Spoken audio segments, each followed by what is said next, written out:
થોડા વખત પહેલા જ્યારે હું રાજસ્થાન ગઈ હતી ને ત્યારે મેં ઢાબા પર એક શાક ખાધું હતું અને એ હતું આખી ડુંગળીને ચણાની દાળનું શાક.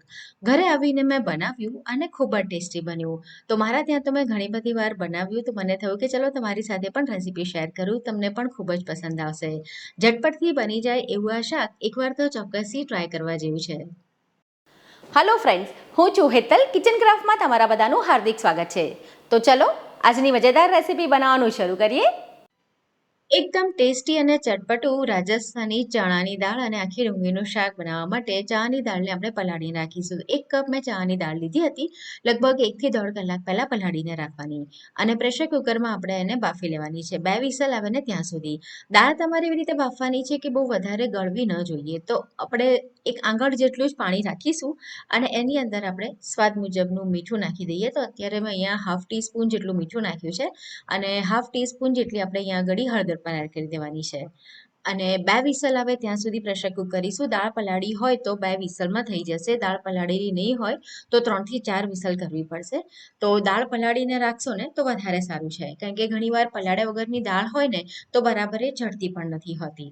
હવે દાળ આપણી બફાય ત્યાં સુધી આપણે એક પેસ્ટ વાટી લઈએ. તો અહીંયા આગળ મેં આદુ, મરચાં, લસણ અને ડુંગળી લીધા છે. તો એક મીડિયમ સાઇઝની ડુંગળી છે, નાનો ટુકડો આદુનો, 4-5 કળી લસણ અને 3 નંગ મેં લીલા મરચાં લીધા છે. હવે એની પેસ્ટ બનાવવાની છે તો જરૂર જેટલું પાણી નાખવાનું. તો મેં 2 ચમચી જેટલું પાણી નાખ્યું હતું અને આ રીતની એની પેસ્ટ વાટીને તૈયાર કરી લીધી છે. પેસ્ટ એકદમ તમારી સ્મૂથ હોવી જોઈએ, એટલે પાણી આની અંદર એડ કરજો તમને જેટલું જોઈએ એટલું. હવે આખી ડુંગળીનું શાક છે તો આ રીતની જે નાની ડુંગળી આવે છે ને એ લેવાની છે. તો 1 કપ સામે મેં અત્યારે આટલી ડુંગળી લીધી છે, લગભગ 8 થી 10 નંગ જેટલી છે. હવે તમારે ડુંગળીની જેટલી તમને ચોઈસ હોય ને કે બહુ વધારે ના ગમતી હોય તો તમે ક્વોન્ટિટી ઓછી પણ કરી શકો અને હજુ વધારી પણ શકો.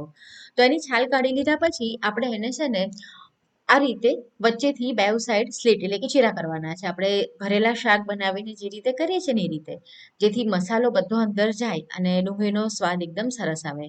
તો બધી ડુંગળીમાં આ રીતે આપણે પહેલા કટ લગાડી લેવાના. ડુંગળી નીચેથી જોડાયેલી હોવી જોઈએ, ફક્ત આ રીતના કટ લગાવવાના છે. ત્યાર પછી આપણે તેલ ગરમ કરવા મૂકીશું. તો અત્યારે મેં લગભગ 2.5 ટેબલસ્પૂન જેટલું તેલ લીધું છે અને ડુંગળીને એમાં સાંતળી લઈશું. મેં જે ઢાબા પર ખાધું હતું ને ત્યાં તો એ લોકો ડુંગળીને આખી ફ્રાય કરતા હતા, ફૂલ ફ્રાય કરતા હતા. કેમ કે મેં એમને રેસીપી પણ પૂછી લીધી હતી કે ભાઈ તમે આ કેવી રીતે બનાવો છો? તો એમણે એવું કીધું કે ડુંગળીને આખી ફૂલ ફ્રાય કરી છે. પણ ઘરે બનાવીએ છીએ ને તો આપણે એટલું બધું તેલ નહીં વાપરીએ, એટલે આ રીતે કડાઈમાં સાંતળીએ ને તો પણ સરસ લાગે છે. તો જો આ રીતે સતત ચલાવતા રહેવાનું અને ડુંગળીનું જે બહારનું પડ છે ને એ થોડું આ રીતનું આછા ગુલાબી કલરનું થશે અને થોડી નરમ પણ પડશે. તો હવે આપણે એને કાઢી લઈશું. લગભગ 5 મિનિટ જેટલો સમય લાગે છે. ડુંગળી નાની હોય એટલે એને ચડવામાં વધારે સમય નથી લાગતો. હા, ગેસની ફ્લેમ એકદમ સ્લો રાખવાની છે. હવે આપણે જે તેલ હતું ને એની સાથે બીજું થોડું તેલ ઉમેરી અને વઘાર મૂકી દઈએ. તો અહીંયા 1 ટીસ્પૂન મેં જીરું, હાફ ટીસ્પૂન હિંગ નાખી છે અને થોડી હળદર નાખી. હળદર આપણે દાળ બાફતી વખતે નાખી છે એટલે વધારે નહીં નાખીએ અહીંયા આગળ.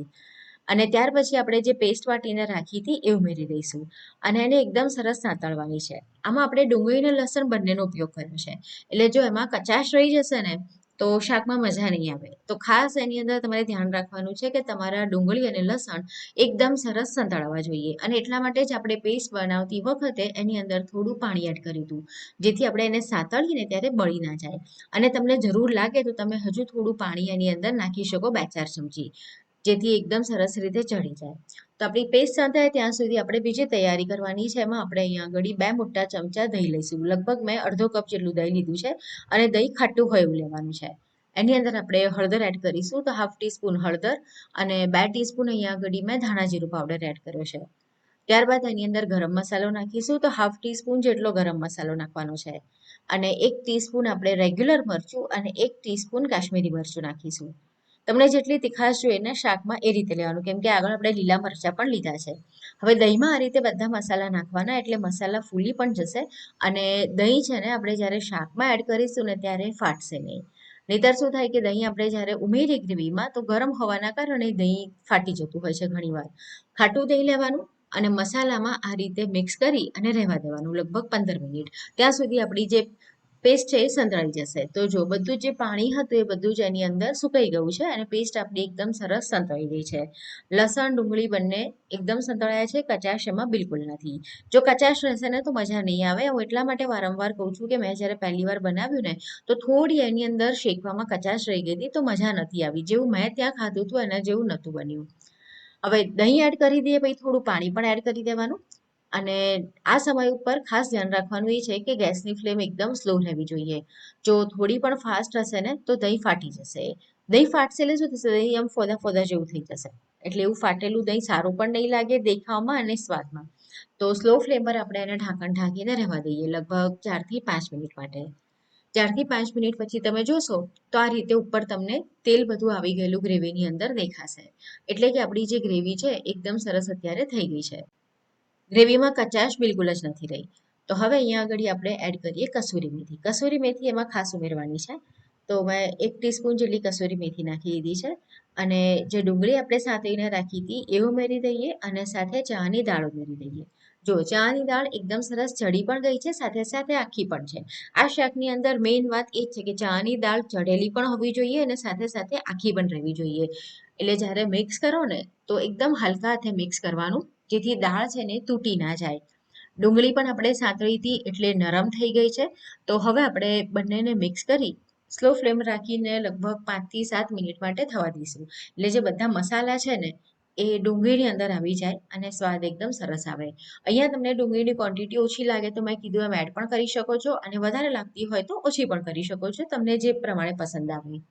તો ઢાંકણ ઢાંકી દઈએ અને એને થવા દઈશું. હવે અહીંયા તમારે આ શાકની અંદર રસો પણ જેટલો રાખવો ને એટલો રાખી શકાય. એટલે તમને બહુ વધારે ગ્રેવી ન જોઈતી હોય તો પાણી ઓછું રાખવાનું, અને જો ગ્રેવી જોઈતી હોય તો તમે અહીંયા હજુ થોડું પાણી એડ કરી શકો. તો 5 થી 7 મિનિટ પછી જો બધું જ તેલ ઉપર આવી ગયું છે એટલે કે આપણી ગ્રેવી તૈયાર છે. તો ગેસ બંધ કરી દઈએ અને થોડી કોથમીર એની ઉપર આપણે બારીક છાંટી દઈએ. તમારે આ શાકને રોટલી પરાઠાની સાથે તો ખાઈ શકાય છે, પણ જીરા રાઈસ કે નોર્મલ સાદા રાઈસ સાથે પણ ખાવામાં ખૂબ જ ટેસ્ટી એવું લાગે છે. તો ફ્રેન્ડ્સ, તમને આજની રેસીપીનો વિડીયો કેવો લાગ્યો કમેન્ટ કરીને મને ચોક્કસ જણાવો. જો રેસીપી પસંદ આવી છે, મારી મહેનત પસંદ આવી છે, તો વિડીયોને લાઇક કરી તમારા ફ્રેન્ડ્સ અને ફેમિલીની સાથે એને જરૂરથી શેર કરો. અને આવી નવી નવી રેસીપી જોવા માટે જો કિચન ક્રાફ્ટ ચેનલ સબસ્ક્રાઇબ ના કરી હોય તો જરૂરથી સબસ્ક્રાઇબ કરો. તો ફરીથી મળીશું નવી મજેદાર રેસીપીની સાથે.